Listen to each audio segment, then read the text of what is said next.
चैत्र मास शुक्ल पक्ष की नवमी तिथि जन्म हुआ उनका, जिन्हें भगवान श्री राम कहा गया। जब नामकरण हो रहा था तो महर्षि वशिष्ठ जी ने दशरथ जी से कहा, जो आनंद सिंधु सुख राशि, सीकर ते त्रिलोक सुपासी, सो सुख धाम राम अस नामा, अखिल लोक दायक विश्रामा। जो आनंद के समुद्र हैं, सुख के राशि हैं, जिस आनंद सिंधु के कण से तीनों लोग सुखी हो जाते हैं, जो लोगों को आनंद देने वाले हैं, सुख के धाम है, आपके सबसे बड़े पुत्र का नाम राम है। जब चैत्र मास की शुक्ल पक्ष की नवमी तिथि को प्रभु का जन्म हुआ तो यह जो आनंद था, यह व्यक्ति से शुरू होकर के प्रकृति तक चला गया। कहते हैं सरयू जी का जल बढ़ने लगा, पवित्रता उसमें आने लगी, वृक्षों में फल आ गए, तालाब भर गए, ना ज्यादा धूप थी ना ज्यादा ठंड, वातावरण मौसम जो था वातानुकूलित हो गया। यह प्रभु श्री राम का स्वरूप है, जिसने पूरे संसार को प्रकाशित कर दिया। कहते हैं कि अयोध्या में 1 महीने तक रात्रि नहीं हुई, सारी तिथियां दुखी हो गई कि प्रभु ने हमारे दिन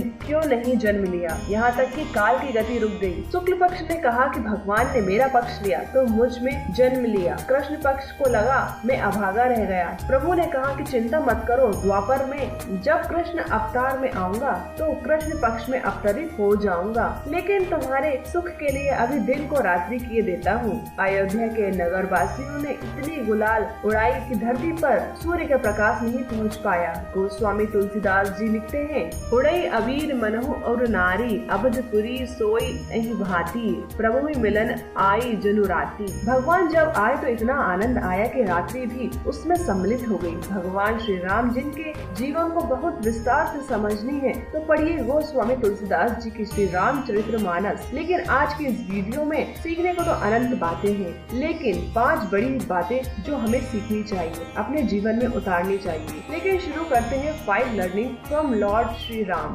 सर्वप्रथम सीखने वाली जो बात है वह यह है कि अपने दिमाग को शांत रखना शुरू कीजिए। विपरीत परिस्थितियों में अशांत मत हो जाइए। भगवान श्री राम ने अपने जीवन यात्रा में ना जाने कितने असुरों का संहार किया, रावण का वध किया। विपरीत परिस्थितियाँ आई लेकिन कभी हिम्मत नहीं हारी उन्होंने, कभी अपने दिमाग को अशांत नहीं होने दिया, शांत चित्त से हर समस्या का समाधान किया। रामायण में मेघनाथ जब कपट वाला युद्ध कर रहा था, बार बार गायब हो रहा था और तीर चला रहा था, लक्ष्मण जी को गुस्सा आ गया। भगवान श्री राम के पास जाकर कहने लगे कि मुझे आज्ञा दीजिए, ब्रह्मास्त्र चलाता हूँ। भगवान श्री राम ने कहा, अपने भ्राता लक्ष्मण को समझाया कि जब कोई मनुष्य हमारे सामने युद्ध न कर रहा हो, न ही हमारी शरण में आया हो और युद्ध भूमि से भाग गया हो या पागल हो गया हो, ऐसे 4 मनुष्यों पर ब्रह्मास्त्र का प्रयोग नहीं करना चाहिए। उन्होंने मना कर दिया तो भ्राता लक्ष्मण वापस युद्ध भूमि में आए और मेघनाथ से युद्ध करने लगे, लेकिन वह आकाश से गायब होकर के अलग अलग दिशाओं से बाण चला रहा था।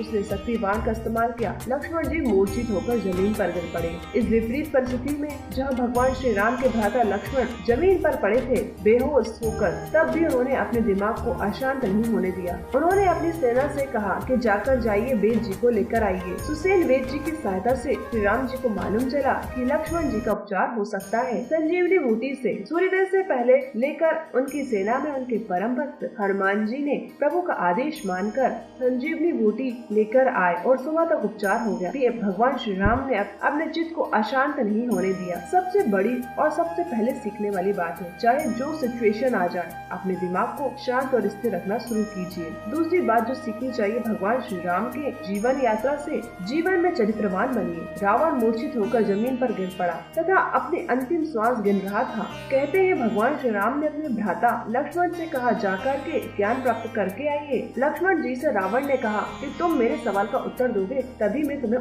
ज्ञान की बातें बताऊंगा। तो पूछा रावण ने कि मेरी हार की सबसे बड़ी वजह क्या है। लक्ष्मण जी ने कहा, मुझे नहीं मालूम। रावण ने कहा कि मेरी हार की सबसे बड़ी वजह है कि मैं चरित्रहीन हो गया था। मैंने पर स्त्री को गलत निगाह से, गलत नजर से देखा था, गलत भाव से देखा था। मोह वासना, लोभ, निंदा ऐसे अवगुणों के चक्कर में आ गया था। लेकिन विशाल मेरी सेना को तुमने हरा दिया, क्योंकि तुम और तुम्हारे भैया, तुम्हारी सेना सब चरित्रवान है। यह भी कहा रावण ने कि अपनों का साथ बहुत आवश्यक है। मेरा विभीषण मुझे छोड़कर चला गया, अपने भैया के साथ खड़े रहे। हमेशा सीखने वाली बात है, अपने कैरेक्टर को आगे रखिए, हमेशा मर्यादा में रहिए, संयम में रहिए, चरित्रवान बनिए, चरित्रहीन नहीं। अपनी मर्यादा में रहकर पुरुषों में उत्तम आचरण करता है वही तो बनता है मर्यादा पुरुषोत्तम प्रभु श्री राम। प्रभु श्री राम ने कभी अपनी मर्यादा का उल्लंघन नहीं किया। तीसरी बात जो सीखते हैं, उनके जीवन यात्रा रिश्तों को महत्व दीजिए, परिवार को महत्व दीजिए, अपनेपन को महत्व दीजिए। भगवान श्री राम सब जानते थे, लेकिन पिताजी के वचन को टूटने नहीं दिया। उनकी माता कैकेयी ने जो वचन मांग लिया, उसका अपमान नहीं होने दिया, बल्कि हंसते हंसते वनवास को चल दिए। चारों भ्राताओं में इतना प्रेम था। लक्ष्मण जी बड़े भैया के साथ वनवास के लिए चल दिए। भरत जी ने राजगद्दी छोड़ दी। यह सिखाता है कि भाइयों में प्रेम होना कितना आवश्यक है। भगवान श्री राम ने अपनी जीवन यात्रा में गुरुओं का सम्मान किया, परिवार में बड़ों का सम्मान किया, छोटों को स्नेह दिया। यह बताते हैं कि रिश्ते जीवन में सबसे महत्वपूर्ण है। दशरथ के चारों बेटों का चरित्र अलग अलग था, लेकिन तब भी उनमें एकजुटता थी, एकता थी। संकट के समय में सभी एक साथ खड़े थे। भगवान श्री राम राज परिवार के थे। वह चाहते तो केवट को गले नहीं लगाते, माता शबरी के झूठे बैर नहीं खाते, लेकिन उन्होंने सब किया ताकि वह सामाजिक समानता की तरफ दुनिया को संदेश दे पाए, समानता का विश्वास अपनी प्रजा में पैदा कर पाए। लंका पर चढ़ाई करनी थी तो उन्होंने बंदरों की सेना को भी अपने साथ ले लिया, सबको संगठित किया, सबको एकजुटता में रखा, तब जाकर के लंका पर जीत हासिल की। उनके जीवन यात्रा सिखाती है एकता बनाए रखिए, बिखरिए मत, छोटी छोटी बातों को लेकर झगड़ा बंद कीजिए।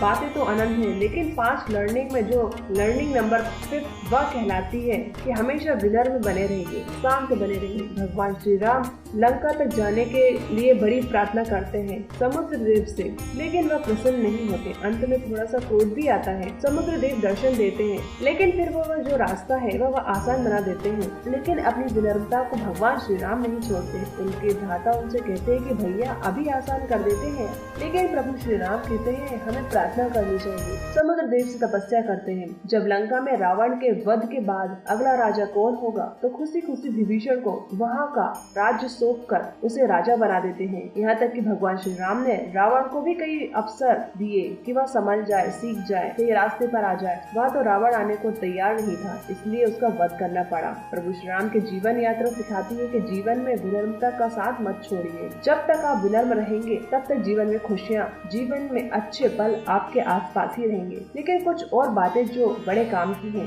भगवान श्री राम सिखाते हैं दृढ़ संकल्प होना काफी है। इसके बाद फिर चाहे कमी किसी चीज की हो, सब पूरी हो जाती है। चाहे सेना की कमी हो, चाहे संसाधनों की कमी हो। एक युवा मन ने जब वन गमन का फैसला स्वीकार किया तो फिर विचलित नहीं हुए। उस समय जो रो रहे थे उनके परिवारजन, उनको भी कहा कि संयम बनाए रखिए, वापसी अवश्य करूंगा। कभी उन्होंने यह याद नहीं रखा कि किसने मेरे साथ क्या व्यवहार किया, बदले में उन्होंने सबके साथ अच्छा ही व्यवहार किया। कभी अपनी महानता के बारे में नहीं सोचा, ना इसका एहसास कराया। विनम्र बने रहे, वचन के पक्के रहे और बड़े से बड़ा त्याग करते चले गए। तो कैसे लगी प्रभु श्री राम की ये 5 सीखने योग्य बातें? अगर आप भी श्री राम के अनन्य भक्त हैं तो हमें कमेंट बॉक्स में प्रभु श्री राम का पूर्ण नाम क्या है ये हमें बताइए जरूर। आज की वीडियो में इतना ही। धन्यवाद। जय श्री राम।